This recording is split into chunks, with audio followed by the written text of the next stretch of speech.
पवित्र श्रीमद् भागवत गीता, पवित्र चारों वेद, पवित्र कुरान शरीफ, पवित्र बाइबल, पवित्र गुरु ग्रंथ साहिब, पवित्र कबीर साहिब की वाणी में छुपे हुए गूढ़ रहस्य अर्थात तत्व को जानने के लिए कृपया अवश्य सुनिए जगत गुरु तत्वदर्शी संत रामपाल जी महाराज के मंगल प्रवचन। जब धर्मदास जी ने देखा कि ये और क्या स्वरूप बना रखा था परमेश्वर ने, एक जिंदा महात्मा का। जिंदा महात्मा कैसे होते हैं? मुसलमानों में होते हैं जिंदा महात्मा संत। उनकी एक ही जो ना ओवरकोट पहनते हैं, ऊपर पूरा एक कोट टाइप सा चोगा बोल रहे हैं उसने, नीचे घुटनों से नीचे तक का होता है, पिंडलियों तक, और वो पहन रखा और कच्छा होता है घुटनों से ऊपर तक, लंबे लंबे कच्छे जैसे सरदार पहना करे, और सिर पे टोप छोटा सा से काला लंबे चोटे का। ये वेशभूषा उन संतों की होती है जिनको जिंदा महात्मा कहते, जिंदा संत कहते, साधु कहते। उस जिंदा वाले महात्मा में के रूप बनाकर परमात्मा उस प्यारी आत्मा के पास उसकी क्रिया देखने के लिए बैठ गया, विराजमान हुआ। जब वो धर्मदास ने देखा कि ये मुसलमान हो गए और तेरी पूजा को देख रहा है, तो इससे लगता है कि अच्छी आत्मा है, हो सके तेरी बात को मान के ये सत भक्ति कर लेवे और गीता जी जैसा शास्त्री पृथ्वी पर नहीं है, ऐसा वो समझाना चाहता है। इसलिए गीता जी के पाठ को ऊंचे ऊंचे सुर में पहले संस्कृत पढ़े, ऊर्ध्व मूलम अधः शाखम, और फिर हिंदी, फिर उसकी हिंदी पढ़े। ऐसे पढ़े कि ये सामने वाला अट्रैक्ट हो जाए और ये लग जा सत भक्ति पे। अब चक्कर क्या पड़ा हुआ है कि हिंदू तो समझते हैं मुसलमानों की भक्ति गलत, और मुसलमान समझते हैं हिंदू गलत साधना करते हैं, और ईसाई समझते हैं कि हम श्रेष्ठ, ठीक, हमारी साधना ठीक है, और सिख समझते हैं हम पूजा जो करें सर्वश्रेष्ठ है। अब देखो, यही बात इस 4 दिन में निर्णय होगा कि जो पुण्यात्मा कंटिन्यूस लगातार सुन लेगी उसको कोई संशय नहीं रहेगा साधना क्या होती है। साधना तो एक ही है और वो श्रेष्ठ ही है अगर वो मिल जावत है। जब तक हमें वो नहीं मिलती तब तक हम एक दूसरे को अश्रेष्ठ और अपने को श्रेष्ठ मानते रहते हैं। ये हमारी अल्पज्ञता होती है क्योंकि हम अपने चारों धर्मों के पवित्र शास्त्रों को नहीं समझ पा रहे। अब वर्तमान में उनमें क्या अनमोल खजाना दबा हुआ है, जिसके कारण हम नाना प्रकार की अपनी सोच बनाकर उस पर आधारित हो चुके हैं और उन मूल शास्त्रों से हम दूर हो लिए। अब धर्मदास जी ने जब अपनी सारी क्रिया कर ली और गीता जी का पाठ करके अपना बंद हुए, समापन किया, ठाकुर जी की मूर्ति को अपनी गठड़ी में बांध लिया, तब परमेश्वर कबीर परमात्मा एक जीव का रूप बना के एक साधारण भक्त के रूप में बोलते हैं। कहने लगे, हे वैष्णव महात्मा। वो परमात्मा एक जीव को तो महात्मा कहते हैं, अपने आप को एक तुच्छ जीव बताते हैं। क्या कहते हैं कि हे महात्मा, मैं बहुत भ्रम लिया हूं, मुझे अभी तक सत मार्ग नहीं मिला भक्ति का। मैंने नहीं कोई मुसलमान संत छोड़ा, ना कोई मुसलमानों वाली क्रिया छोड़ी। मैंने हिंदुओं के महापुरुषों से भी संपर्क किया, ईसाइयों के जो संत हैं उनके पास भी मैं पहुंचा हूं, लेकिन अभी तक मेरे मन की, मेरी आत्मा की संतुष्टि नहीं हो पा रही कि भक्ति मैं कर रहा हूं, ठीक हूं। और आपकी जो भक्ति है मुझे बहुत अच्छी लग रही है, आपकी प्यारी प्यारी आवाज मेरे हृदय को खींच रही है। ऐसे कह के वो परमात्मा उस प्यारी आत्मा को अपने सत मार्ग का ज्ञान बताने की चेष्टा करते हैं। इन बातों को सुनकर धर्मदास बड़ा प्रसन्न हुआ कि एक मुसलमान होकर के और मेरी क्रिया को बड़ा अच्छी बता रहा है। तो बताने लगा, कहने लगा, जिंदा बैठ जा, तेरे भाग बड़े जो आप मुसलमान होकर के और मेरी बात को सहन कर लोगे, बताऊंगा उसको सुनोगे। तब उस प्यारी आत्मा परमात्मा ने कहा कि धर्मदास कहने लगा, भाई देखो महात्मा जी, हमने तो अपना जीवन कल्याण चाहिए। आज हम मुसलमान हैं, कल ना जाने हम किस जन्म में होंगे। आज हम हिंदू हैं, ना जाने कल किस मजहब में हमारा जन्म होगा। अगर आत्म कल्याण नहीं हुआ तो ये मजहब और ये हमारी जाति और ये शरीर सब व्यर्थ रह जाऊंगी।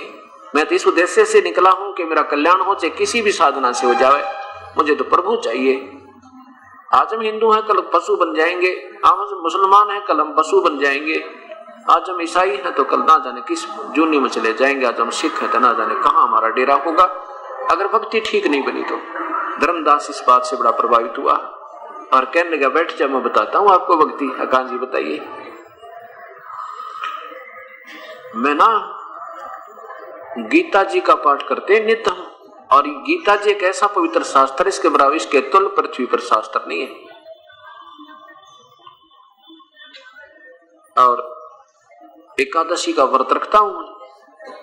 मेरे गुरुदेव ना 68 तीर्थ करने की सलाह दी है, मेरे को आदेश दिया है, और उनके आदेश अनुसार मैं इन 68 तीर्थों पर भ्रमण के लिए निकला हुआ हूं। श्री राम कृष्ण का जाप जपता हूं, ओम नमः शिवाय का जाप जपता हूं, शिवलिंग की पूजा करता हूं।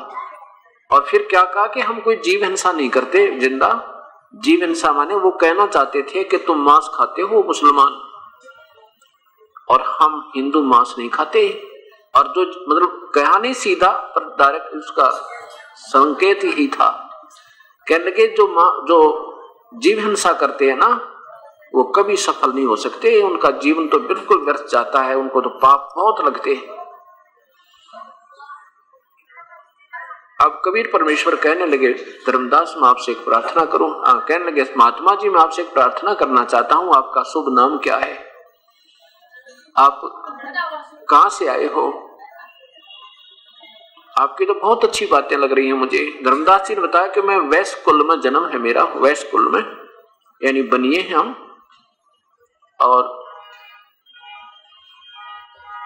मैं जो है वैष्णव, हम वैष्णव विष्णु जी के उपासक हैं, वैष्णव साधु कहलाते हैं हमारे गुरुदेव, हमने उनसे उपदेश ले रखा है। तो गुरुदेव ने हमें बताया है कि गीता जी का नित्य पाठ करना है।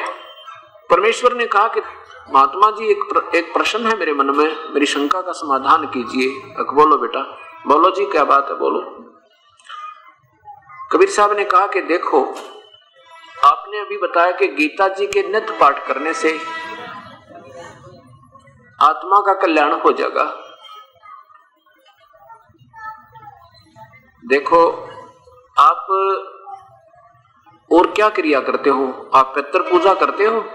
धर्मदास कहने लगे, हाँ जी पितृ पूजा करते। पितृ पूजा नहीं करें तो फिर तो हमारे पितृ को जो है ना, वो उनका जो हिस्सा नहीं पहुंच सकता और वो दुखी हो जाते हैं।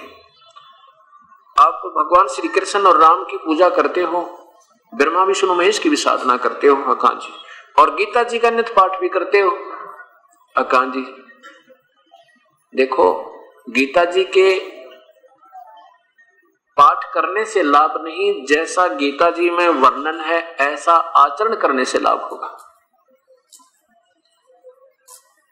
एक जमींदार था, वो वृद्ध हो गया और उसको संतान जब हुई तो वो थोड़ी सी लेट हुई। पुत्र जब उत्पत्ति हुई उनके तो वो वृद्ध हो चुका था। जब वो लड़का 12 वर्ष का था तो वो पिता लगभग 60 और 65 वर्ष की आयु का था। अब पिता ने सोचा कि तेरा इकलौता पुत्र है, कहीं अपने व्यवसाय में ये मार ना खा जावे, इसलिए क्यों ना मैं अपने अनुभव को, सारे जीवन के अनुभव को और पूरा विवरण लिख दूं एक किसी पैड पे, बही में।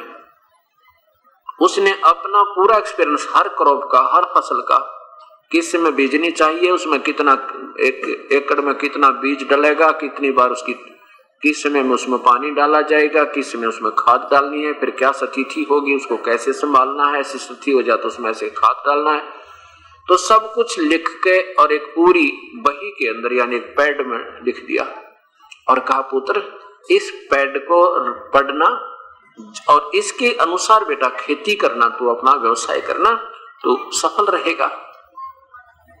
अब एक बात बताओ धर्मदास जी, परमात्मा पूछ रहे हैं उस प्यारी आत्मा से कि अगर वो जमींदार का पुत्र उस लिखे हुए लेख को, पिताजी के द्वारा लिखे अनुभव को डेली पढ़े और ऐसा करेगा नहीं जैसा उसमें वर्णन है, तो क्या होगा?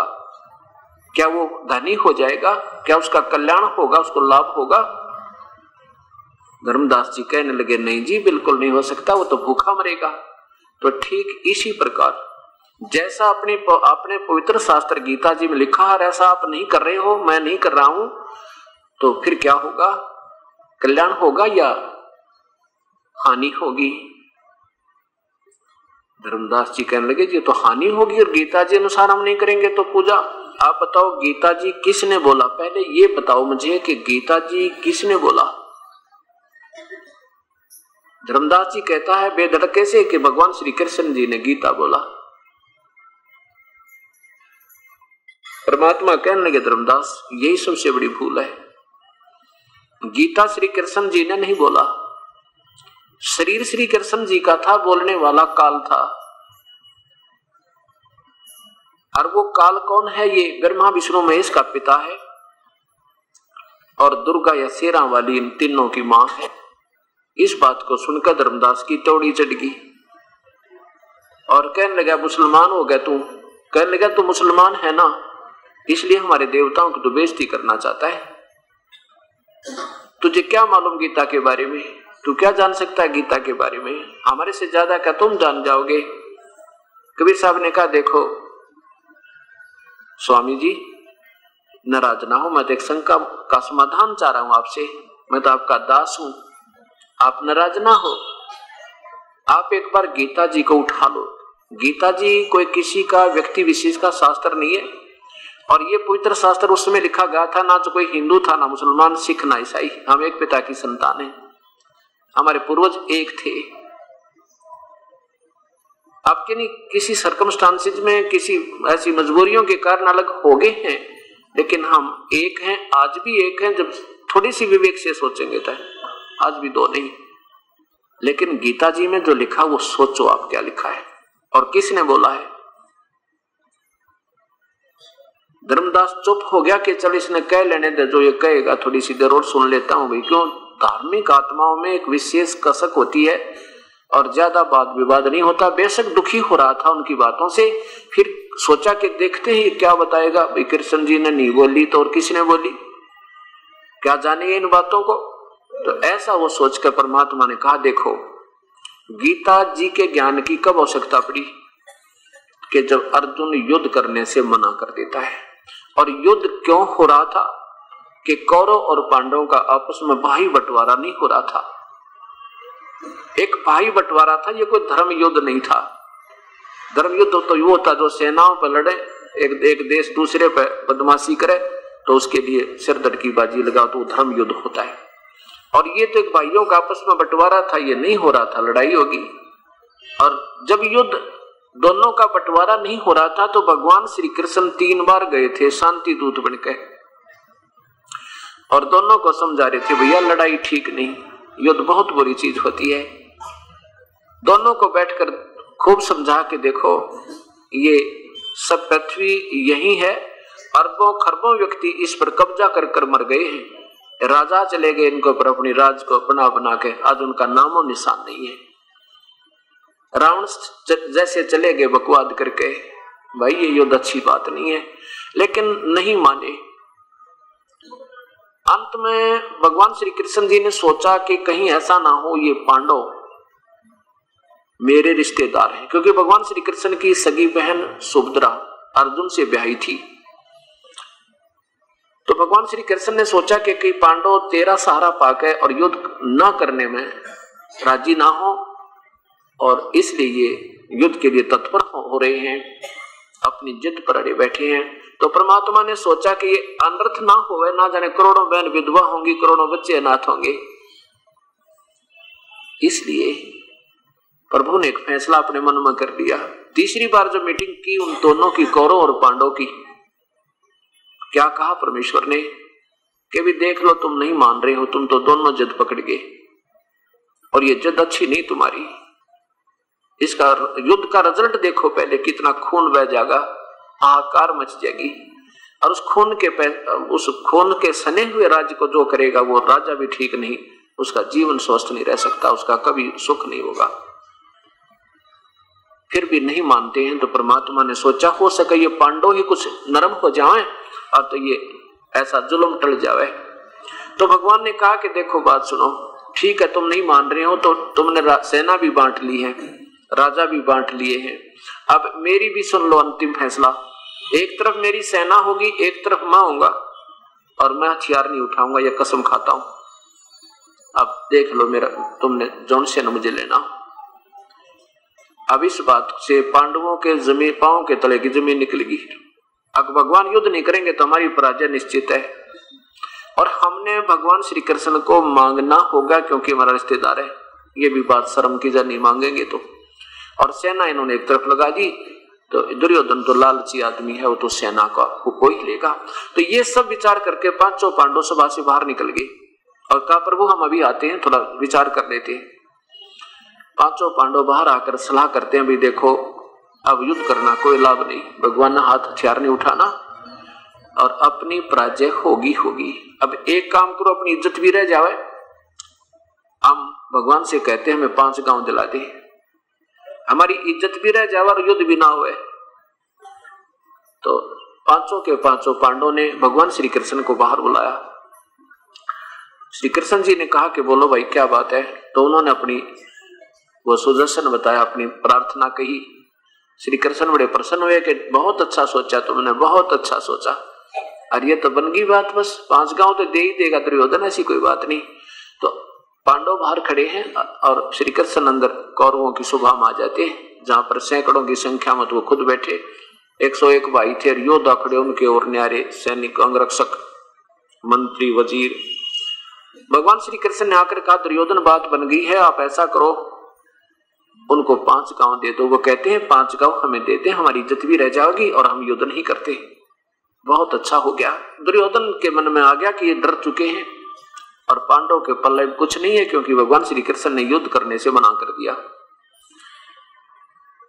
तो दुर्योधन ने कहा कि पांडवों के लिए तो सुई की नोक टिके इतना भी स्थान नहीं है, 5 गांव तो बहुत बड़ी बात है, अगर उनमें दम है तो युद्ध करके ले सकते हैं। इस बात से भगवान श्री कृष्ण थोड़े से नाराज हो गए, कहने लगे युधिष्ठिर तो बुद्धि भ्रष्ट व्यक्ति है, तो व्यक्ति ठीक नहीं। अरे कहाँ 5 गांव, कहाँ आधा राज, कुछ तो सोच ले नादान तू, तेरे मकल नहीं दी भगवान ने। जब भगवान श्री कृष्ण जी ने ऐसी बात कही तो दुर्योधन नाराज हो गया। नाराज होकर के कहने लगा कि अपने सैनिकों से और अपने भाइयों से कहा इसको पकड़ो कृष्ण को और अरेस्ट कर दो, इसको डाल दो अंदर कैद में, और यहीं से युद्ध प्रारंभ होता है। अब जब ऐसी आदेश दुर्योधन का पाकर योद्धा खड़े हुए, उसके भाई और वो सैनिक, तो भगवान श्री कृष्ण ने अपना विराट रूप दिखाया और उस विराट रूप के कारण उनकी आंखें चौंधी आ गई, वो विवश हो गए, सारे जहां के तहां थे वहीं लुढ़क गए और भगवान श्री कृष्ण सभा छोड़कर चले गए।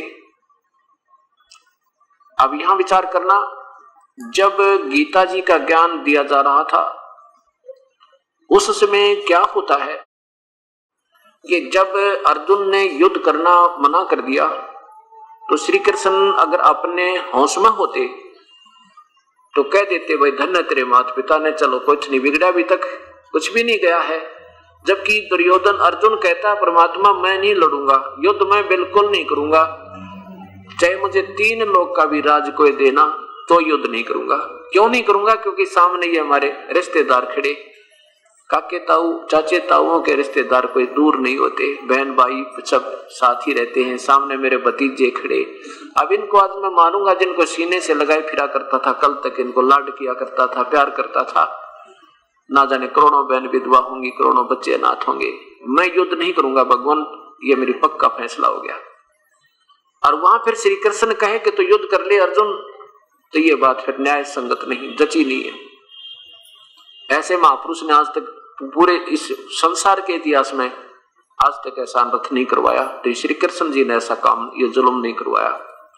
आपकी थोड़ा सा देर तो समझ में आओगी, क्योंकि यह कहानी बड़ी जटिल बन गई, सारा ही ज्ञान हमारे से सत्य ज्ञान दूर हो गया, दंत कथाएं हमने सुनी है, वास्तविक ज्ञान तत्व ज्ञान हमारे पास नहीं पहुंचा। इस कारण से आपने एक बार ये ऐसा लगेगा जैसे ये दास सारी झूठ कह रहा है, और जब ध्यान पूर्वक सुनोगे तो ये सारी सत्य होंगी, जो सुना था वो आपका असत्य होगा, आपके सामने प्रमाण होगा। तो भगवान श्री कृष्ण ने अगर अपने होश में होते तो वो मना कर देते, चलो नहीं युद्ध करते। उसी समय जब काल ने देखा, उस ज्योत स्वरूप निरंजन ने, जो उसने कसम खाई है कि मैं ज्यों का तू तो सामने आऊंगा नहीं, लेकिन सब में प्रवेश करके, किसी में गुप्त रूप में आकर, किसी का आकाशवाणी करके, चाहे किसी में प्रेत की तरह प्रवेश करके, उसने सारे काम वही करवाता अपने 21 ब्रह्मांड में। तो उसी समय वो काल अपने 21वें ब्रह्मांड से चलकर ज्योत स्वरूप निरंजन श्री कृष्ण में प्रवेश कर गया। ज्योत, वो काल जो है 1000 भुजा का भगवान है, ब्रह्मा विष्णु महेश केवल 4 भुजा के भगवान है, और दुर्गा 8 भुजा की देवी है। अब क्या होता है कि जब गीता जी का ज्ञान सुनाया जा रहा था काल के द्वारा, ज्योत निरंजन के द्वारा, तो उस समय उन्होंने विराट रूप दिखाया कि अर्जुन देख ले, ये है मेरा वास्तविक स्वरूप, और ये मेरा वास्तविक स्वरूप है जो आज से पहले किसी ने को मैंने नहीं दिखाया था। तेरे सिवाय मेरा विराट रूप तेरे बिना किसी ने नहीं देखा था। अब ये देखिएगा पवित्र गीता जी अध्याय नंबर 11 का मंत्र नंबर 47 आपको दिखाते हैं। उससे पहले आपको थोड़ा सा विवरण देंगे कि ये काल बोल रहा था, श्री कृष्ण नहीं बोल रहा था उस समय, क्योंकि भगवान श्री कृष्ण ने पहले कभी नहीं कहा मैं काल हूं, बाद में कभी नहीं कहा मैं काल हूं। उस समय क्यों कहा मैं काल हूं? क्योंकि वास्तव में श्री कृष्ण की आत्मा नहीं, काल बोल रही, काल की आत्मा बोल रही थी। और वो देखिएगा 1000 भुजा का भगवान है काल, और श्री ब्रह्मा विष्णु महेश केवल 4 भुजा के हैं। ये देखिएगा अब 32वां श्लोक देखो पहले, जिसमें स्वयं स्वीकार कर रहा है कि मैं काल हूं और सबको खाने के लिए अब आया हूं। अध्याय नंबर 11 का और श्लोक नंबर नीचे देखिए 32। लोकों का नाश करने वाला बड़ा हुआ काल, महाकाल हूं। वैसे संस्कृत काल लिखा है, काल हूं, मैं काल हूं। इस समय इन लोकों को नष्ट करने के लिए प्रवृत्त हुआ हूं। इसलिए जो प्रतिपक्ष की सेना में सतित योद्धा लोग हैं, वो तेरे बिना भी, यानी तू ना लड़ेगा तो भी इनको मैं मार डालूंगा, वे सब तेरे बिना भी नहीं रहेंगे, अर्थात तेरे युद्ध न करने से भी इन सब का विनाश हो जाएगा। स्पष्ट हो रहा है कि काल हूं, काल स्वयं स्वीकार कर रहा मैं काल हूं। और फिर 46वें श्लोक में स्वयं अर्जुन कह रहा है कि हे भगवान, हे सैंसर बाहु 1000 भुजा के भगवान, मैं वैसे ही आपको मुकुट धारण किए हुए, गदा और चक्र हाथ में लिए हुए देखना चाहता हूं। इसलिए हे विश्वरूप सहस्र बाहु, सहस्र बाहु का अर्थ होता 1000 भुजा वाले भगवान, सहस्र बाहु 1000 भुजा वाले भगवान उसी चतुर्भुज रूप में प्रकट होइए। आगे नीचे देखो 47 में। अब ये जो दिखाना चाहता था ये दास, वो ये इसका वास्तविक ये था कि हे अर्जुन, अनुग्रह पूर्वक मैंने अपनी योग शक्ति के प्रभाव से यह मेरा परम तेजो में सबका आदि और सीमा रहित विराट रूप तुझको दिखलाया है, जिसे तेरे अतिरिक्त दूसरे किसी ने पहले नहीं देखा था। अब देखो क्या कहता, तेरे अतिरिक्त पहले किसी ने नहीं देखा था। अगर श्री कृष्ण बोल रहे होते तो ये नहीं कहते कि तेरे बिना पहले मेरा ये विराट रूप किसी ने नहीं देखा था, क्योंकि वो भगवान श्री कृष्ण तो कौरों की सभा में दिखा चुके थे। अब ये प्रश्न हुआ, एक तो ये प्रमाण हुआ कि ये काल बोल रहा था, प्रभु कृष्ण नहीं बोल रहे थे। वो तो एक प्यारी आत्मा थी जिनके पास पशु भी प्यार पाते थे, पक्षी भी प्यार पाते थे, और सब ग्वाल बाल आकर के शुद्ध बुद्ध भूल जाया करते थे। वो काल नहीं था। ये काल जो है ज्योति निरंजन, ये क्या करता है, जैसे एक प्रेत आत्मा दूसरे किसी के शरीर में, ओरिजिनल आत्मा वाले शरीर में प्रवेश कर जाती है, और उस ओरिजिनल आत्मा को वो दबा के स्वयं बोलती रहती है, और जब वो निकल जाती है प्रेत आत्मा, तो उस बोलने वाले ने कुछ नहीं मालूम होता तू क्या कह रहा था। वो तो और ही बताते हैं, तू ऐसे बोला था, तू ऐसे बोली थी, तू ऐसे कह रहा था। तो 2-4 बातें उसको बाद में याद हो जाती हैं, फिर उससे बता देता मैं ऐसे बोला था, ऐसे बोला था। अब दूसरा प्रश्न ये आता है, क्या कहा करते ये नादान संत? पहले हम जिनसे पूछा करते थे कि भगवान श्री कृष्ण ने ऐसा जुल्म क्यों करवाया? जब वो मना करे अर्जुन रोए, पढ़ के देखो इस गीता जी को। अर्जुन जैसा योद्धा भयंकर रूप देख कर उस काल का डर रहा है, हाथ जोड़कर कांप रहा है, कहते मेरे देखा नहीं जाता प्रभु, आप अपने उसी रूप में आ जाओ। और वो जबर कहता है कि नहीं, युद्ध कराना ही उद्देश्य से सारी गीता प्रमाण दे रही है, और साथ में ज्ञान भक्ति का बिल्कुल सत्य दे दिया। तो ये क्या कहा करते थे कि अर्जुन जो है अपने क्षत्रिय धर्म को भूल रहा था, और अक्षत्रिय निक्षत्रिय हो जाते, ये सब कर्तव्यपरायण नहीं रहते और ये बात बिगड़ जाती, इसलिए भगवान ने युद्ध कराना जरूरी था। इस तरह का जब ये बात तो सारी न्याय संगत नहीं है। अब भगवान श्री कृष्ण स्वयं अक्षत्रिय थे और उन्होंने भी वो अनरस बचा दिया था अपने अक्षत्रिय धर्म को भूल के। कैसे?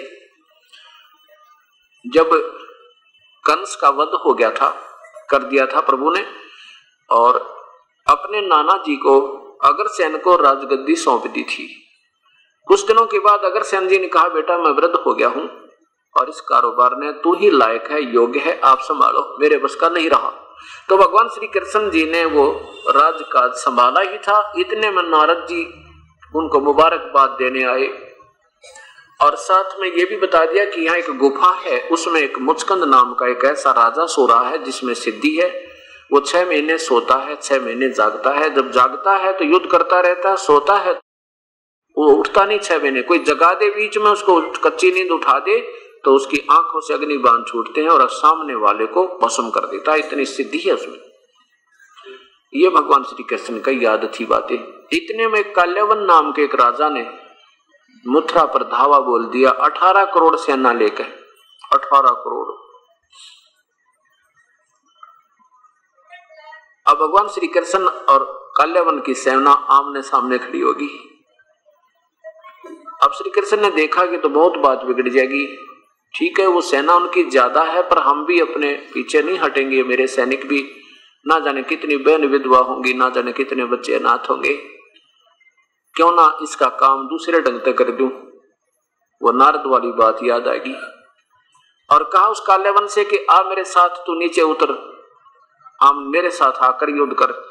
अब जो ही काल्यवन युद्ध के लिए रथ से नीचे कूदा तो भगवान भाग लिए, उस रण छोड़कर भाग गए। उसके बाद भगवान श्री कृष्ण को रण छोड़ भगवान कहने लगे और जाकर उस गुफा में प्रवेश करके जिसमें मुचकंद सोया था, मुचकंद पर जाकर के अपना वो पीतांबर डाल दिया जो साथ सदर रखा करते थे भगवान। काल्यवन ने जाकर देखा कि और उस सोए हुए मुचकंद पर कपड़ा डालकर आगे गुफा में चले गए। गहरे, थोड़ा सा अंधेरा बहुत था। अब काल्यवन ने सोचा कि कृष्ण जी यहाँ पर छुप कर सो गया है। श्री कृष्ण समझकर मुचकंद की टांग पकड़ कर ऐसे मरोड़ा और कहा खड़ा हो कायर, तुझे ऐसे थोड़ा ही छोड़ूंगा मैं। मुचकंद को दर्द हुआ, उसको पीड़ा हुई तो आंख खुली, वो निंद्रा भंग होगी। जो ही उठा तो सामने अग्नि बाण छूटे, काल्यवन का वध हुआ। भगवान श्री कृष्ण ने पकड़ कर काल्यवन की टांग और घसीट कर कुत्ते की तरह उनकी सेना के सामने पटक दिया। अब उसमें राजा की मृत्यु, सेना की हार होती थी। तुम्हारे राजा का वध हो गया तो उसने कहा कि ठीक है कृष्ण हम अभी आएंगे दूसरा राजा चुनकर और तुझे बख्शेंगे नहीं, अपना प्रतिशोध लेंगे और होशियार रहना। राजा का शव उठा करके वो सेना चल पड़ी। भगवान श्री कृष्ण जी ने क्या कहा, विश्वकर्मा को बुलाया और विश्वकर्मा से कहा कि कैसा सतर ढूंढ दे विश्वकर्मा जहां पर समुद्र के अंदर केवल एक गेट हो, एक द्वार हो और उसमें एक सुंदर नगर बना दे, हम सभी वहीं आ रहे हैं। यहाँ तो इन नादान लोगों के बीच में फंस गए हम आके, कभी तो मुचकंद आ, कभी तो काल्यवन आ रहा है मारने के लिए, कभी शिशुपाल लड़ाई कर रहा है, कभी जरासंध, कभी कोई, कभी पूतना, भाई इन तो पागलों में फंस गए हम और चल यहां से निकल कर चलेंगे। कहते हैं राड से बाढ़ अच्छी होती है। तो उस विश्वकर्मा जी ने एक द्वारिका एक एंट्रेंस गेट था जिसमें एक बड़ा टापू था समुद्र में, वो ढूंढ कर वहां बना दी द्वारका। और भगवान ने सोचा कि इस एक द्वार पर अपनी सारी सेना को रखेंगे, हम तो लड़ेंगे नहीं किसी से, हमारे साथ कोई इतनी दूर, प्रथम तो इतनी दूर कोई जावा कोई नहीं, क्योंकि बिल्कुल लास्ट हो गया, और कोई यहाँ आ भी जाओगा तो फिर हम एक ही स्थान पर बैठकर अपना उसका मुकाबला कर लेंगे। ऐसा एक सेफ्टी प्लेस, एक सुरक्षित स्थान ढूंढ कर भगवान ने वहां शरण ली। हम दुष्ट आत्माओं से अपनी जो ना इतनी दूर जाकर राहत पाई उन्होंने। जब उस टाइम इस उसमें थे, जब तो हम उनके साथ ये सलूक किया और वो चले गए, उनकी जय बोल ध्यान दे। अगर भगवान श्री कृष्ण आज भी आ जाना फिर भी ना मानना, हम इसे निकम्मे आत्मा हो गए। क्यों? हम मुर्दे पूजन की आदत पड़ेगी। जब चले जाते हैं तो गुण गाते हैं, वर्तमान में संत आ जाते हैं तो उनके साथ हम बात विवाद भैंस ना जाने के कर बैठे, और यही कमजोरी हमें दुखी कर रही है। मेरा कहने का भाव ये है कि ये भी बात नहीं जची कि श्री कृष्ण जी ने इसलिए युद्ध करवाया कि क्षत्रिय धर्म का पालन भूल गया था। अर्जुन नहीं, वो नहीं चाहते थे, वो स्वयं भूल गए, जो अनर्थ टालना चाहा आप भाग्य छोड़ के, युद्ध छोड़ के क्षत्रिय होते हुए, यह भी बात नहीं जची। अब क्या हुआ कि युद्ध समाप्त हो जाता है, पांडव विजयी हो जाते हैं और कौरवों का विनाश हो जाता है। राजा युधिष्ठिर को राजगद्दी पर बैठा दिया जाता है। भगवान श्री कृष्ण कहते हैं कि मेरा काम हो गया, अब मैं जा रहा हूं। भगवान श्री कृष्ण पांडवों के गुरु थे, धार्मिक गुरु भी थे, पांडवों के भी और साथ में यादव के भी। तो सभी ने मिलकर, यानी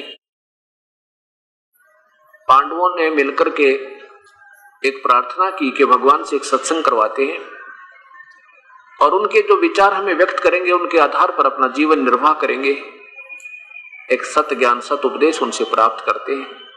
भगवान से प्रार्थना की, भगवान श्री कृष्ण जी ने यह बात स्वीकार की और समय स्थान और तिथि निहित कर दी। उस निश्चित तिथि को और निश्चित स्थान पर उस निश्चित समय पर श्रोतागण आकर के बैठ रहे हैं सत्संग श्रवण करने के लिए, और भगवान श्री कृष्ण और अर्जुन आसपास घूम रहे हैं, टहल रहे हैं, जब तक समय होने का इंतजार कर रहे हैं।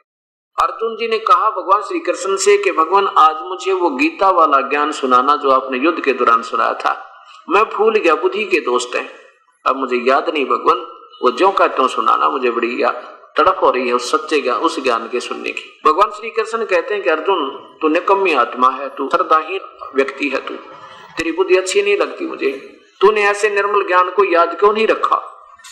और फिर भगवान स्वयं कहते हैं कि मुझे तब याद नहीं मैंने क्या कहा था, अब मैं जो कहता हूं नहीं बता सकता। अब देखो मैं सत्संग कर रहा हूं और आप सुन रहे हो, और मेरे से कभी पूछ लेना जी आप वो सत्संग सुनाना जिस दिन उस दिन कथा सुनाई थी, कभी सुन लेना, तुम सुना दूंगा। और आप इस 4 दिन के सत्संग को आप जो है ना 30% याद नहीं रख सकते, और फिर मैं आपसे कहूं कि आपने याद क्यों नहीं रखा, आप तो बड़े श्रद्धाहीन हो, तो यह बात जची नहीं। इससे सिद्ध हो गया कि मैं नहीं बोल रहा था, मेरे अंदर कोई भूत बोल रहा था जो सत्संग कर गया। ऐसे बहुत प्रमाण है कि एक जमींदार रहता था किसी गांव में, अभी पीछे की बात है, उसमें एक समय ऐसा आता था कि शाम के 4 और 5 के बीच में 1 घंटा निरी संस्कृत बोला करता और कहा करता मैं श्रृंगी ऋषि की आत्मा हूं, मेरी मुक्ति नहीं हो पाई है, और 1 घंटा संस्कृत बोला करता। उसके बाद उसको मालूम नहीं, बोलने वाले को तो कति अनएजुकेटेड था। तो ऐसा ये बहुत बड़ा जाल है, धीरे धीरे समझ में होगा। अब इसका प्रमाण आपको संस्कृत महाभारत में दिखाता हूं, गीता प्रेस गोरखपुर से प्रकाशित है, इसमें ये ज्यों का तो विवरण है। अब देखिएगा ये पवित्र शास्त्र संस्कृत महाभारत द्वितीय खंड गीता प्रेस गोरखपुर से प्रकाशित है।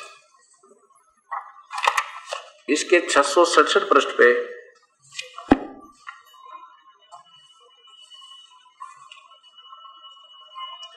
अर्जुन का श्री कृष्ण से गीता का विषय पूछना और श्री कृष्ण का अर्जुन से सिद्ध महर्षि और कश्यप का संवाद। एक दिन सज्जनों से घिरे हुए दोनों मित्र स्वेच्छा से घूमते घूमते सभा मंडप के ऐसे भाग में पहुंचे जो स्वर्ग के समान सुंदर था। पांडवनंदन अर्जुन श्री कृष्ण के साथ रहकर बहुत प्रसन्न थे। उन्होंने एक बार उस रमणीय सभा की ओर दृष्टि डालकर भगवान से ये वचन कहा, देवकी नंदन, जब युद्ध का अवसर उपस्थित था उस समय मुझे आपके माध्यम का ज्ञान और ईश्वरीय स्वरूप का दर्शन हुआ था, किंतु केशव आपने शनिवश पहले मुझे जो ज्ञान का उपदेश किया था वह सब इस समय बुद्धि के दोष से भूल गया है। उन विषयों को सुनने के लिए मेरे मन में बार बार उत्कंठा होती है। उधर आप जल्दी ही द्वारका जाने वाले हैं, अतः पुनः वह सब विषय मुझे सुना दीजिए। व्यासपान जी कहते हैं कि अर्जुन के ऐसे कहने पर श्री कृष्ण बोले, अर्जुन, उस समय मैंने तुम्हें अत्यंत गोपनीय विषय का श्रवण कराया था। अपने स्वभूत रूप भूत नित्य लोकों का भी, सनातन धर्म और पुरुषोत्तम तत्व का परिचय दिया था और नित्य लोकों का भी वर्णन किया था, किंतु तुमने अपनी नासमझी के कारण उस उपदेश को याद नहीं रखा। यह जानकर मुझे बड़ा खेद हुआ। उन बातों का अब पूरा पूरा स्मरण होना संभव नहीं जान पड़ता। पांडव नंदन, निश्चय तुम बड़े श्रद्धाहीन हो, तुम्हारी बुद्धि अच्छी नहीं जान पड़ती। अब मेरे लिए उस उपदेश को ज्यों का त्यों दोहरा देना कठिन है, क्योंकि उस समय मैंने योग युक्त होकर अपने परमात्म तत्व का वर्णन किया था। अब क्या कह रहे हैं कि अब मेरे लिए उस उपदेश को ज्यों का त्यों दोहरा देना कठिन है। अब ये कहानी क्या है? भगवान स्वयं कह रहे हैं कि मुझे अब याद नहीं, और उस समय तो मैं योग युक्त हो गया था। योग युक्त होना मीन होता है कनेक्शन विद गॉड, परमात्मा से कांटेक्ट हो जाना, उससे मिल जाना। और फिर वो शक्ति बोला है, उसकी शक्ति की जो ज्ञान हुआ। अगर भगवान श्री कृष्ण युद्ध के मैदान में योग युक्त हो सकते हैं तो इब के देर लगे थे योग युक्त होते? अभी हो सकते थे? नहीं, वो काल बोल रहा था। अब देखो, भगवान श्री कृष्ण तो कह रहे हैं कि मुझे अब याद नहीं, मैं बोल नहीं सकता, ना बता सकता। और यही गीता जी युद्ध के कई वर्ष पीछे वेद व्यास जी ने ओए होए फिर दोबारा लिपिबद्ध कर दी, जो आप अपने पास है। श्री कृष्ण जी तो कह रहे हैं मैं बोल नहीं सकता, मैं योग युक्त नहीं हो सकता था, मुझे नहीं याद अब क्या कहा था, क्योंकि वो काल निकल गया उसमें से सारा महाभारत करवा के। और फिर वेद व्यास जी से फिर लिखवा दिया पवित्र ज्ञान ज्यों का तो एज इट इज, एक अक्षर का फेर नहीं इसमें। तो फिर वो काल उसी तरह प्रेत की तरह वेद व्यास जी में प्रवेश हो गया। अब इन बातों से यह सिद्ध हो गया कि श्री कृष्ण जी ने गीता में एक अक्षर भी नहीं बोला। नहीं तो ऐसे शब्द, अर्जुन रो रहा है, हाथ जोड़े, पैर पकड़े, मैंने बख्श दो, मैं युद्ध नहीं करूंगा, ये घुमा फिरा के युद्ध की तरफ संकेत करे। तो गीता जी श्री कृष्ण ने नहीं, ब्रह्म ने बोली। ब्रह्म तीन परमात्मा है, ब्रह्म, पर ब्रह्म और पूर्ण ब्रह्म, ईश, ईश्वर, परमेश्वर। अब हमने इन तीनों परमात्माओं की स्थिति को समझना पड़ेगा। अब देखो, इस भक्ति मार्ग में हम बहुत पिछड़ गए, और हमारे पिछड़ने का मूल कारण है हमारे शिक्षक ठीक नहीं थे। हमारे धार्मिक जो गुरु रहे वो अपने मूल शास्त्रों से परिचित नहीं थे, जो हमारे इस चारों धर्मों के पवित्र शास्त्रों में वास्तविकता जो आज भी विद्यमान है। तो वर्तमान के जो हमारे गुरु रहे हिंदू, मुस्लिम, सिख, ईसाई के, वो इनसे दूर हो चुके हैं। इस करके हम भ्रमित हो गए सारे। अगर गुरु नानक देव जी की वाणी को सिख धर्म समझ लेना, कहीं भ्रमित होने की जरूरत नहीं, क्योंकि समझ नहीं पा रहे। अगर गीता जी को समझ ले तो इस हिंदू धर्म में कहीं भ्रमित होने की जरूरत नहीं पड़ा कितनी भी। और पवित्र बाइबल को समझ ले तो ईसाइयों को नहीं भ्रमित होना पड़ता। और पवित्र कुरान शरीफ को समझ ले तो मुसलमान भटका नहीं खा सकते। वास्तविकता बहुत दूर हो जाती है, क्योंकि समय आने पर एक तो बीच में प्राकृतिक उथल पुथल हो जाती है, जैसे कभी अकाल पड़ गई, अपनी जान की बचाव नहीं रहता तो कहाँ शिक्षा याद रहती, कहाँ धर्म याद रहे थे, सब खत्म हो जाते हैं। ना जाने किस प्रकार हाहाकार होकर दुनिया की मृत्यु होती है। उसके बाद फिर थोड़ी स्थिति ठीक होती है, फिर मनमुखी लोग अपने हिसाब से सेट करना प्रारंभ करते हैं। वास्तविकता हम शास्त्रों से दूर हो जाते कि वास्तविकता में दूर हो जाते हैं। अब आपके सामने ये यथार्थ ज्ञान, ये तत्व ज्ञान आओगा तो सब शास्त्रों के ऊपर आधारित होगा। अब कई नादान भक्तात्मा कहते हैं कि महाराज जी तो केवल जो है ना किताबें दिखाते रहते, सत्संग नहीं करते। तरह गजब हो, यह सत्संग क्या होता है? फिर सत्संग ये होता सुदामा और कृष्ण की कथा सुना दे, सत्संग ये होता बेलनी और राम की कथा सुना दे, बस इसी को सत्संग मानते हो। यही तो सत्संग है जो सामने से पहले तुम्हें ये पता चले हम कर क्या रहे हैं और करना क्या चाहिए था। हम इसको जो कर रहे हैं वो हमारा ठीक भी है या गलत है, पहले तो ये फैसला हो तभी तो हम उस प्राप्त करेंगे। जब तक हम यही नहीं मालूम जिस दिशा पर हम जा रहे हैं, मार्ग पे हम चल रहे हैं, ये ठीक है कि गलत है, तो उसका व्यर्थ जाना है। और इन शास्त्रों को दिखाने की मुझे कतई जरूरत नहीं थी, क्योंकि मैं तो ऐसा समझो जैसा अंधा होता है। क्यों? एक अंधा जा रहा था लालटेन लेकर रात्रि में, और सामने से बच्चे आ रहे थे उछल कूद करते हुए। अंधे ने आवाज लगाई सूरदास ने कि वे देखना बच्चों, बाल को देखना, मैं अंधा हूं, देखना, देख कर चलना, मैं अंधा हूं, कहीं मेरे में जो है टकरा ना जाओ मेरे से। वो बच्चों ने आवाज सुनी कि अंधा और लालटेन लिए कैसे लेकर आ रहा है, तो उन्होंने कहा कि बाबा आप अंधे हो? कहा बेटा मैं अंधा हूं। कि लालटेन किस लिए रख रखी है आपने? कि आप आंखों वालों के लिए, कि मेरे में टक्कर ना मार दो। तो ऐसे ये शास्त्र तो एक लालटेन ले रखी है मैंने, आप आंखों वालों के लिए, कि कहीं मैं जो शास्त्र दिखाऊंगा वो किसी से जरूर संबंधित होगा, या तो हिंदू से होगा या मुसलमान से होगा, सिख से या ईसाई से जरूर होगा। जो मैं वचन बोलूंगा फिर वो शास्त्र दिखाऊंगा, तो आपके लिए लालटेन हो जाएगी। वो मेरे से ना टकरावे, मेरे से ना खसे, पहले अपने शास्त्र देखे जाके, या किसी मजहब या संत या किसी पंथ के दिखाऊंगा, उन्हीं महापुरुषों के लिखे हुए दिखाऊंगा, तो वो पहले ये ना सोचे संत गलत कह रहे हैं, तो पहले उस लालटेन के चांदने में अपने उस महापुरुष की पुस्तक देख लें उसमें क्या लिखा है। और उसमें लिखा वही दास बता रहा था, बुरा क्या है, फिर पेट में दर्द क्यों हो इनके, हमारे गुरु जी किताब क्यों दिखावे, कोई बात हुई? 100 रुपये ला के खरीद रखी, दुनिया पढ़ने लग रही इसको, और मैं भी दिखा दूं तो क्या दिक्कत है भाई? फिर चिंतित क्यों होते? फिर उसमें गलत लिखा है तो तुमने लिखा क्यों? अब चिंता हो रही है, उसको करेक्ट करो अपने को, हो जा गलती ना जाने किस पे हो जाए, अब तो सेट कर लें इसको मिलकर के, इसमें मान बढ़ाई क्या है। तो इसलिए ये शास्त्र दिखा रहा हूं, मुझे कोई आवश्यकता नहीं, 6 घंटे बोल सकता हूं बगैर शास्त्र के, किसी की किताब के देखे। कदे कोई न्यू सोचा है केवल शास्त्र बोल ही पढ़ रहा, नहीं, ये भी मान बढ़ाई नहीं बताना चाहता मैं कि भाई मैं बड़ा विद्वान हूं, लेकिन मैं दुखी आत्मा था आपकी तरह, और दिशा कोई नहीं मिल रही थी। उसी स्थिति में आज आप लोग हो। आप भावुक हो, जो भी संत मिला उसकी बात को सत्य मानना हमारा स्वाभाविक था, स्वभाव है। और हम क्योंकि जैसे बीमार आदमी जाता है तो वैद्य समझ कर ही जाएगा वैद्य के पास, और फिर वैद्य दवाई जब उसके साथ वो वाद विवाद कर ही नहीं सकता मरीज, तो वो तो लेवेगा खावेगा चलेगा। तो वैद्य की दवाई को वैद्य बता सके, डॉक्टर की ट्रीटमेंट को दूसरा डॉक्टर ही बता सके कि ये गोलियां वो नहीं है जिसके लिए तुम्हें दी गई। फिर उसको सावधान होना चाहिए, फिर देखना चाहिए कि वास्तव में क्यों इन्होंने ऐसा कहा, तो 20 जगह मिलाओ उनको तुम खावे, नहीं तो फिर सूख के व्रत में उन दवाइयों के खाने का जब लाभ ही नहीं है तो क्यों खाम अपने पैसे व्यर्थ करे और समय खो, अपना जीवन बर्बाद हुआ। अब आपको बताया जाएगा कि 3 परमात्मा है, एक ब्रह्म है, एक परब्रह्म, एक पूर्ण ब्रह्म। उसी को ईश भी कहते हैं ब्रह्म को, और परब्रह्म को ईश्वर भी कहते हैं, और पूर्ण ब्रह्म को परमेश्वर कहते हैं। ऐसे ही क्षर पुरुष ये ब्रह्म है, अक्षर पुरुष परब्रह्म है, और पूर्ण ब्रह्म जो है वो सत पुरुष है, अनंत, वो अकाल मूर्त है। अब सबसे पहले आपको एक ब्रह्मांड दिखाऊंगा, इस ब्रह्मांड से आगे चलेंगे, परमात्माओं की स्थिति अपने सामने आओगी। तो भगवान ब्रह्मा, भगवान विष्णु, भगवान श्री कृष्ण उर्फ विष्णु जी, ये कितने भगवान हैं और कहां तक इनकी शक्ति है, ये एक ब्रह्मांड है।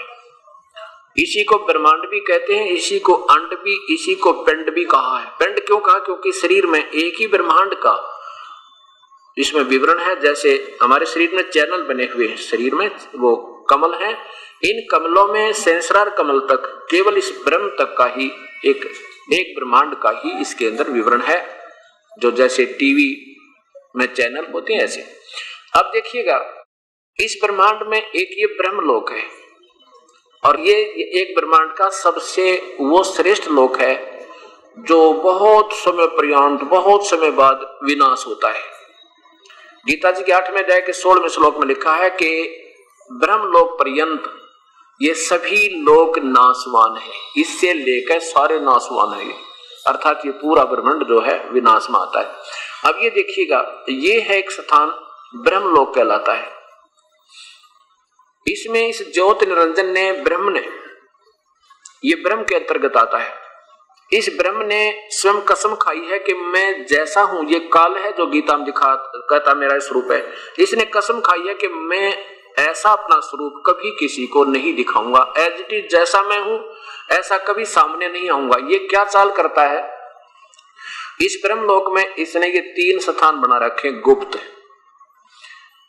एक रजोगुण प्रधान क्षेत्र, एक तमोगुण प्रधान क्षेत्र, एक ये सतोगुण प्रधान क्षेत्र। अब जैसे एक मकान में 3 कमरे हों, एक में तो ऋषि महर्षियों की चित्र लगे हों, वहां जाते ही आत्मा इतनी प्रसन्न हो जाए, प्रभु में लीन हो जाए, उसका गुण बदल जाता है, स्वभाव बदल जाता है। और एक में लगे हों देशभक्तों के, और उसको देख करके अपने आप देशभक्ति में अपने आप मन का गुण, वो स्वभाव बदल जाता है। और एक में लगे हों ऐसे ये अश्लील चित्र, उसका देखते मन में बकवाद आऊंगी जब तक वहां रहेंगे। ऐसे इस काल ने सूझबूझ करके ये 3 स्थान बना रखे। और ये स्वयं ये काल जो है ज्योति निरंजन, ये स्वयं महाब्रह्मा का रूप धारण करता है और दुर्गा को ये महाशावत्री रूप में, अपनी पत्नी रूप में रखता है। और इनके दोनों के संयोग से जो पुत्र उत्पन्न होता है उसका नाम ये ब्रह्मा रख देते हैं और रजोगुण बना देते हैं। अब दूसरा स्थान देखो, ये सतोगुण प्रधान क्षेत्र है, इसमें ये स्वयं काल ज्योति निरंजन महाविष्णु रूप में रहता है और दुर्गा को मां लक्ष्मी रूप में रखता है। और यहां इनके संयोग से जो पुत्र उत्पन्न होता है उसका नाम ये विष्णु रख देते हैं और उसको फिर सतोगुण बना देते हैं, क्योंकि उसमें रहने से इसमें भी वो गुण पिता वाले आ जाते हैं। और यहां जब ये तीसरा तमोगुण प्रधान क्षेत्र है, इसमें स्वयं महाशिव ये सदाशिव रूप में रहता है और दुर्गा को ये महापार्वती रूप बनाकर यहां रखता है। और इनके संयोग से जो पुत्र उत्पन्न होता है उसका नाम ये शिव रख देते हैं, रुद्र रख देते हैं। और उसको फिर इन तीनों को बेहोश कर देता है, करवा देता है दुर्गा से, और कहता है कि मेरा भेद नहीं बताना इसको, ये दुर्गा का अलग लोक भी है। और यहाँ पर एक ये ब्रह्म लोक, ये महास्वर्ग है इस पर्वत के पीछे। इसमें इस काल ने एक नकली सतलोक, नकली अलखलोक, नकली अगमलोक और अनामी लोक की रचना सब दुर्गा से करवा रखी है, इन जीवों को धोखा देने के लिए कि ये कहीं मेरे जाल से बाहर ना हो जाए। और जब ये बच्चे सियाने हो जाते हैं तब तक इनको बेहोश रखा जाता है, और जब ये जवान हो जाते हैं इनको प्रवेश की जाती है। तो इन तीनों को फिर इन 3 स्थानों पर भेजकर अपनी इस एक ब्रह्मांड की सृष्टि को ये काल चलाता है। अब देखिएगा, ये एक ब्रह्मांड है, इसमें ब्रह्मा जी जो इस काल के बेटे हैं, श्री विष्णु, श्री ब्रह्मा और श्री शिव जी, ये केवल स्वर्गलोक, पृथ्वीलोक, इस पाताल लोक में एक एक विभाग के मंत्री हैं। सतगुण रजगुण विभाग का ब्रह्मा जी, सतगुण विभाग के विष्णु जी और तमगुण विभाग के शिव जी। केवल इन 3 लोकों में, इन 3 लोकों के ये प्रभु एक एक विभाग के, और ये काल जो स्वयं मुख्यमंत्री का रोल करता, समझो एक ब्रह्मांड में। ऐसे ऐसे इस काल के 21 ब्रह्मांड है। ये देखो, इस काल के ये 21 ब्रह्मांड है। ज्योत स्वरूपी निरंजन काल ब्रह्म के लोक 21 ब्रह्मांड का लघु चित्र। पहले ये देखिए नीचे का, इस अभी आपने जो देखा था वो ये ब्रह्मांड है, कोई देख लो, इनमें से एक ब्रह्मांड में ये सभी सतिथि है। और ये ऐसे ऐसे 5 ब्रह्मांडों का ग्रुप बनाकर इसने एक महाब्रह्मांड बना रखा है। और ऐसे ऐसे 4 महाब्रह्मांडों में 20 ब्रह्मांडों को रोक के इनको चारों तरफ से फिर ऐसे बंद करके, और ये काल यहां रहता है अलग इनसे। इसको ये सारा एक महाब्रह्मांड तुल्य स्थान है ये इतना। और ये थोड़ा सा विस्तृत करके बनाया गया है सारी चीजें लिखने के लिए। यहां पर क्या है कि इसने एक ये लॉक लगा रखा है, इससे आगे कोई नहीं जा सकता, ये यहां रहता है। और यहाँ एक तपतशिला बना रखी है जिसपे 1 लाख मानव शरीरधारी प्राणियों के सूक्ष्म शरीर को यहां बूनता है।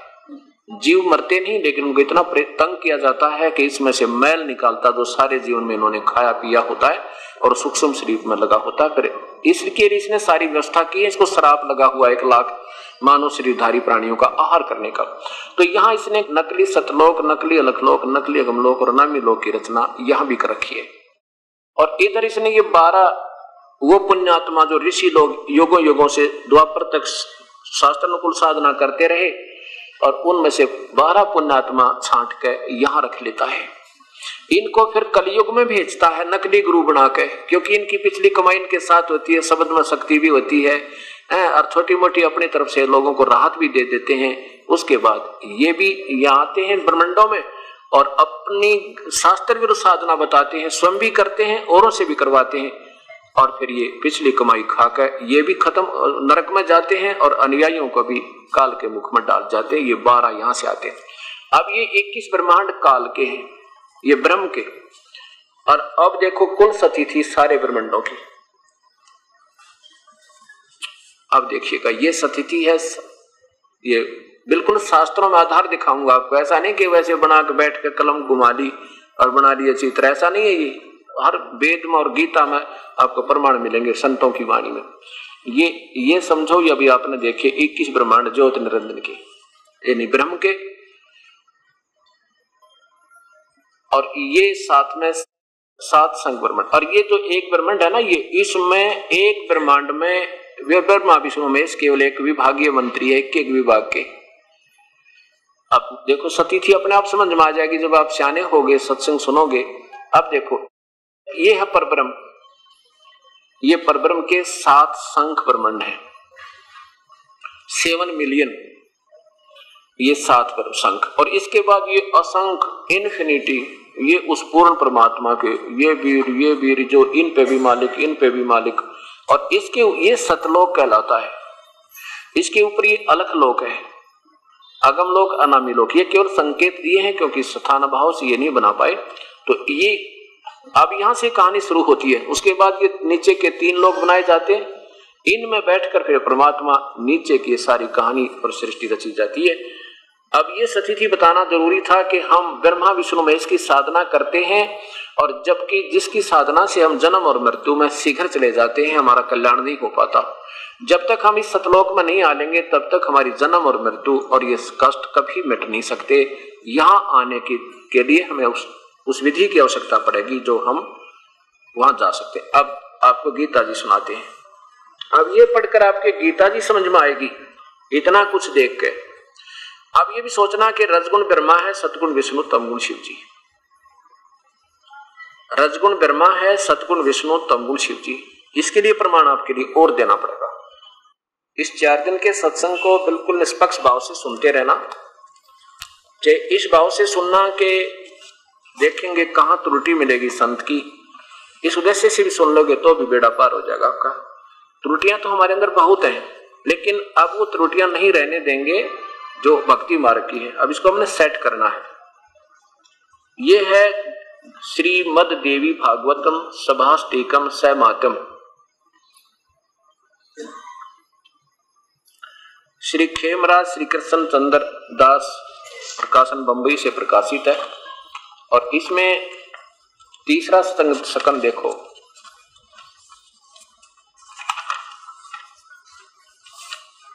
अथ श्रीमद देवी भागवते भाषा टीका युक्ते तृतीय सकंद प्रारंभते। इसके भगवान शंकर स्वयं कह रहे हैं, 7वां अध्याय श्लोक समाप्त हुआ, 8वां मंत्र प्रारंभ होता है। हे माता, यदि हमारे ऊपर आप सदा आप दया युक्त हो तो हमको तमोगुण में, मुझे तमोगुण किस प्रकार प्रदान किया, ब्रह्मा रजोगुण और हरि यानी विष्णु को सतोगुण क्यों बना दिया। फिर देखो भगवान शंकर कहते हैं, हे माता, यदि हमारे ऊपर आप सदा दया युक्त हो तो हमको तमोगुण में किस प्रकार प्रदान किया, और ब्रह्मा रजोगुण हरि सतगुण। फिर संस्कार देखो, ये 7वां समाप्त हुआ, 8वां प्रारंभ होता है। यदि दया धर्मना न सदाम्बिके कथम अहम विहिता चाहे, मैं क्यों बना दिया तमोगुण, मैं तो तमोगुण क्यों बनाया। और कमल से उत्पन्न होने वाले ब्रह्मा को आपने रजोगुण संभव बना दिया, रजोगुण बनाया, क्यों बनाया। और सुविता किमु सतोगुण हरि, और हरि को सतगुण यानी विष्णु को सतोगुण। अगर आप इतने दयालु हो हमारे ऊपर, जैसा आप कर रहे हो, बेटा मुझे बहुत अच्छे लगते हो, तो आपने मुझे तमोगुण क्यों बना दिया और ब्रह्मा को रजोगुण विष्णु को सतोगुण क्यों बनाया, क्योंकि ये भी दुखी है बेचारे। अब देखो आज 1 लाख प्राणी, किसी का बेटा मर गया, किसी की बेटी मर गई, 1 लाख परिवारों में आज आहार खाना नहीं बनेगा।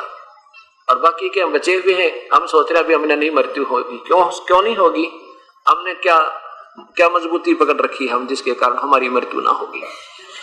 इस काल के लोक में हम इतने कष्ट पे कष्ट उठाते आ रहे हैं और फिर भी हमारे अंदर, क्योंकि हम सोचे कहां से, अभी तक हमें किसी ने बताया नहीं कि कोई ऐसा स्थान भी जहां हम जा सकते हैं।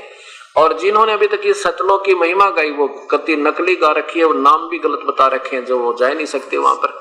वो काल प्रेरणा थी। अब देखिएगा, अब इससे पहले कि ये काल जो है ये ज्योत निरंजन काल है, ये सदाशिव का रोल भी यही करता है, इसी को सदाशिव भी कहते हैं। ये देखिएगा, अब गीता जी के ज्ञान को समझाने से पहले ये भूमिका बन रही है। अगर दास पहले आपको समझावे गीता जी को शुरू कर दे तो आप एक नहीं समझ मावर नहीं होगा, झूठ बोल रहे नहीं।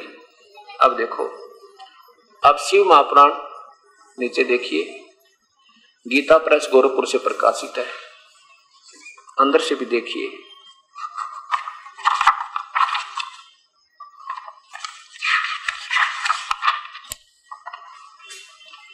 संपादक है हनुमान प्रसाद पोदार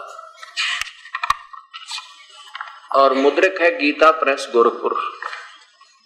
इसमें रुद्र संहिता अध्याय नंबर 6 आप देखिएगा। अब ये सदाशिव कौन है? ये काल है ज्योति निरंजन ब्रह्म। और ये शिव पुराण प्रारंभ होती है ज्योति निरंजन यानी काल से, सदाशिव से, समाप्त होती है इसके त्रिलोकीय पुत्र तमोगुण शिव की लीलाओं पे। अब यहां से प्रारंभ होता है ये रुद्र संहिता। यहां देखो, यहां नीचे से लीजिए, यहां से शुरू करते हैं। जिस परब्रह्म के विषय में ज्ञान और अज्ञान पूर्ण उक्तियों द्वारा यानी आप पे सोच बनाकर इस प्रकार बताए अनुसार इस प्रकार विकल्प किए जाते हैं, उसने कुछ काल के बाद द्वितीय की इच्छा प्रकट की। उसके भीतर एक से अनेक होने का संकल्प उदित हुआ। तब उस निराकार परमात्मा ने अपनी लीला शक्ति से अपने लिए मूर्ति यानी आकार की कल्पना की। नीचे देखो, जो मूर्ति रहित परम ब्रह्म है उसी की मूर्ति जंत आकार यानी भगवान सदाशिव है। अर्वचनीय और प्राचीन विद्वान उन्हीं को ईश्वर कहते हैं।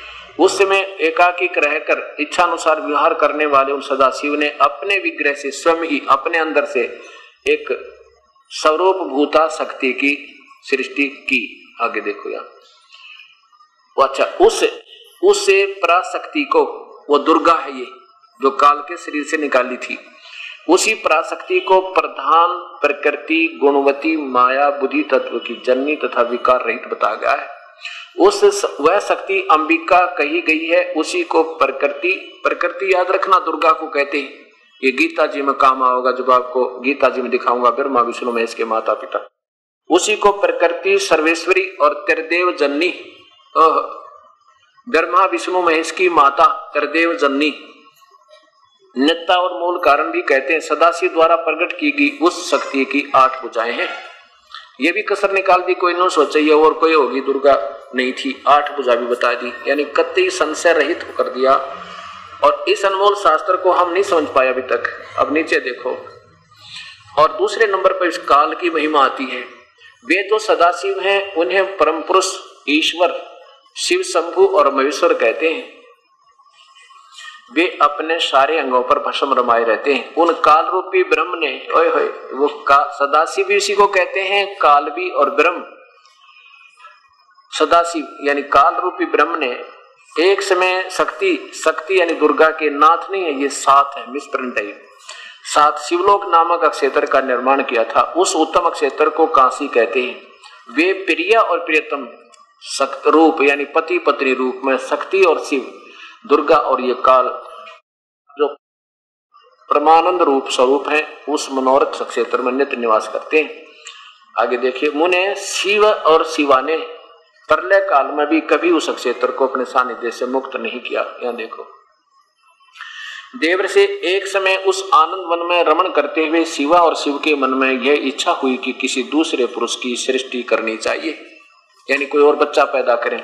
ऐसा निश्चय करके शक्ति सहित सर्वव्यापी परमेश्वर शिव ने अपने वाम भाग के 10वें अंग पर अमृत मल दिया। फिर तो वहां से एक प्रगट पुरुष प्रकट हुआ। ये पति पत्नी व्यवहार किया, जिसमें से एक पुत्र की उत्पत्ति। उसका नाम क्या रखा, ये देखिए।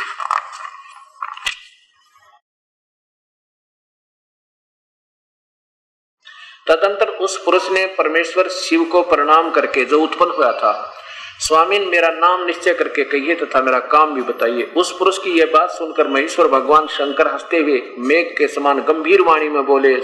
शिव ने कहा, वत्स बेटा, काल बोला, बेटा व्यापक होने के कारण तुम्हारा विष्णु नाम विख्यात हुआ।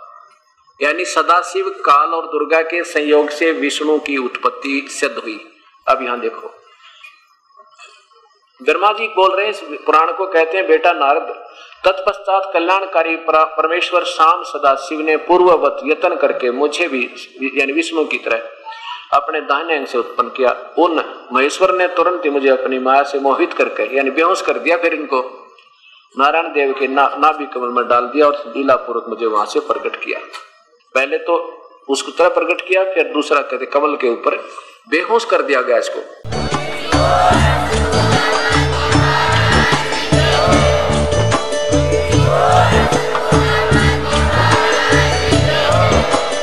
आप सुन रहे थे जगत गुरु तत्वदर्शी संत रामपाल जी महाराज जी के मंगल प्रवचन। अधिक जानकारी के लिए विजिट कीजिए हमारी वेबसाइट www.jagatgururampalji.org। संत रामपाल जी महाराज जी के शुभ आशीर्वाद से पूरे विश्व भर में 500 से भी ज्यादा नाम दीक्षा केंद्र हैं, जिन पर संत रामपाल जी महाराज जी द्वारा ऑनलाइन निशुल्क नाम दीक्षा दी जा रही है। अपने नजदीकी नाम दीक्षा केंद्र का पता करने के लिए संपर्क करें 8222880541।